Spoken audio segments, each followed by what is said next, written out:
आमदार सुरेश धस यांनी राजकीय टोलेबाजी केली। दिवार सिनेमाची डायलॉगबाजी करत माझ्याकडे फडणवीसांचा आशीर्वाद आहे असं वक्तव्य सुरेश धस यांनी केलं आहे। माननीय साहेब, आता मला त्यावेळेस बऱ्याच जणांना आशा होती याला काहीतरी मिळतंय काय नो, याला काही मिळतंय काय नो, काहीतरी मिळतंय। पण मला तुम्ही नाही मंत्रिपद दिलं, नाही काही नाही दिलं, तरी मी म्हणतो मला मंत्रिपद नको, मला पालकमंत्रीपद नको, आणखी दुसरं काही देऊ नका साहेब। फक्त हे 4 TMC आणि तिकडचं 3.5 TMC।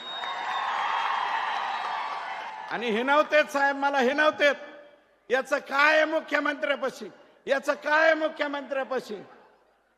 मला म्हणते तेरे पास क्या है,